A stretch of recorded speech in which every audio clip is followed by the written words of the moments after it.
Welcome to Tech Insight, where we show you how to make your workspace work. In this episode, we're going to look at how Citrix makes sure that a user gets the best experience while accessing resources wherever those resources may be hosted. When performing day-to-day activity, a user can view a high-quality video, could be a training video, a webinar, or even a YouTube video of Citrix and Red Bull Racing putting an F1 car on the roof of a high-rise and doing donuts.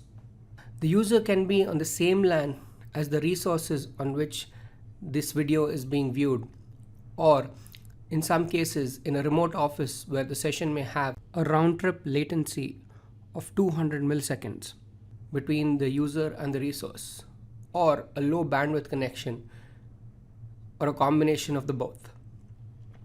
As an admin, you would want to ensure that in each of these scenarios, the users are able to have as close to the same experience as possible when they're accessing the same resources. The YouTube video played in all of the 4 sessions at almost the same speed, albeit the frame rate and the color depth were different for different conditions.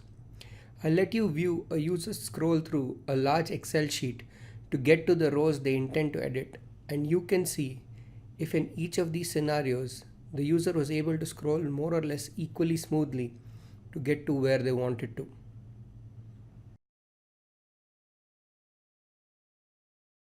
Or interact with a graphics intensive 3D model just as easily, even in network conditions which are suboptimal for the use case, especially in scenarios with high latency.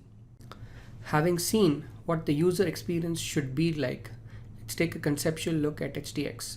A user accessing the workspace has the choice of connecting from a variety of endpoints which have the workspace app installed on them. The app has a number of engines, including HDX, that is used to connect the remote session and deliver the user interface to it. From authenticating a user when they swipe a smart card to displaying an app in the user's AR glasses. With the proliferation of the various endpoint devices and consequently the ways in which the user interacts with these resources, the role of HDX has expanded. For each of these clients and resource types, we have to translate the commands from the user via the workspace app to the particular resource and have all the data that needs to be presented to the user be sent the other way. All this is done with the HDX protocol. Every connection is a collection of virtual channels that are used to transmit the different forms of data between the user and the session host. Each virtual channel carries different types of traffic, like multimedia, printing, keyboard and mouse, mounted drivers, multi-touch, and so on. For each of these channels, priorities can be set and policies can be applied granularly. For our example today, we'll be looking at the Adaptive Display Protocol. In real time, we are inspecting what the user is doing and viewing on the screen. Based on the type of content being displayed, Adaptive Display can choose to encode the content appropriately. Video is encoded in H.264, static images using ThinWire, and text is overlaid with lossless clarity. We'll see how these settings can be done via the policies in the admin experience section. We have seen that the connection can be made to various resource types, but there is an added complexity of the location of these resources. They could be delivered by cloud services on different public clouds, or they could be made available from an on-premises IT managed deployment of Citrix virtual apps and desktops. The network characteristics of each of these resource locations are different, and they are susceptible to prevailing network degradation. To mitigate this, HDX utilizes a proprietary, reliable UDP-based protocol that allows the connection to be utilized fully, as it is more efficient in managing bandwidth fluctuations than TCP. We attempt to make a connection with both the EDT and the TCP protocol simultaneously.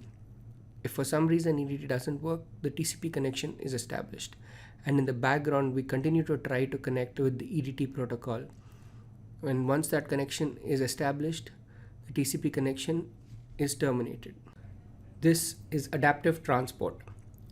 The use of EDT protocol gives us higher data throughput at higher latencies, even with moderate packet loss.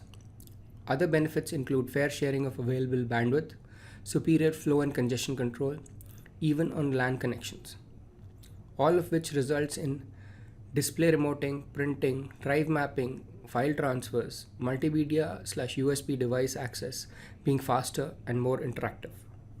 Let's take a look at what happens when network quality changes dynamically.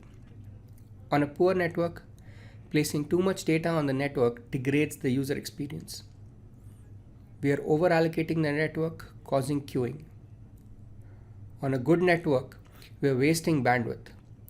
If we have a higher number of output buffers, we can put a lot more data on the network. We have implemented adaptive throughput that monitors current network conditions being experienced by the user and manages the amount of data being sent on the connection so that the user experience is optimal and much of the available bandwidth is used. We've been developing HDX in such a way that much of this tuning occurs automatically without you, the admin, having to worry about it and the settings being transparent to the user. But what if you know of a specific set of users that have similar network characteristics and you would like to set the policies for them? This can be done via Studio or the Managed Console in Citrix Cloud under Virtual Apps and Desktop Service. Click on Policies in the left menu to be taken to the Policy console.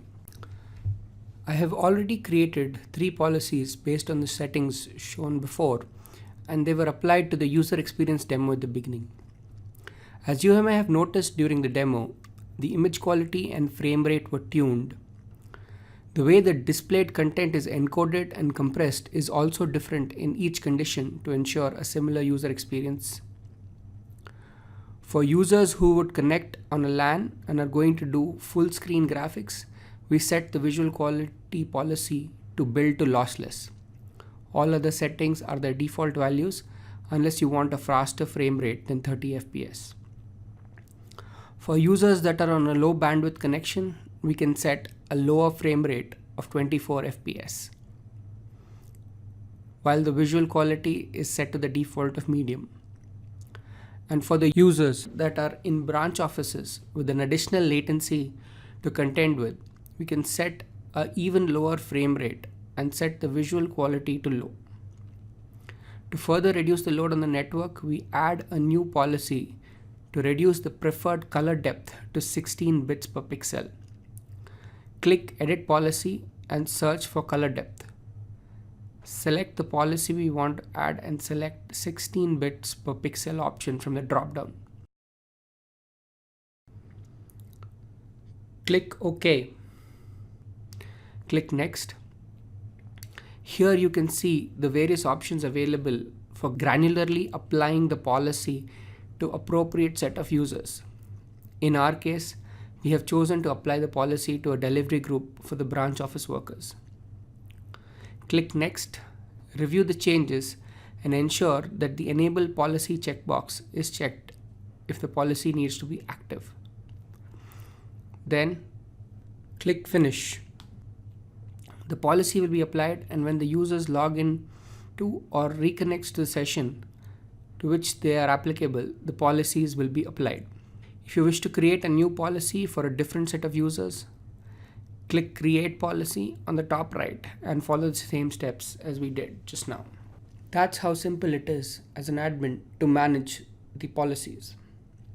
We've seen how HDX using the adaptive technologies and display policies can make the user's experience an awesome one.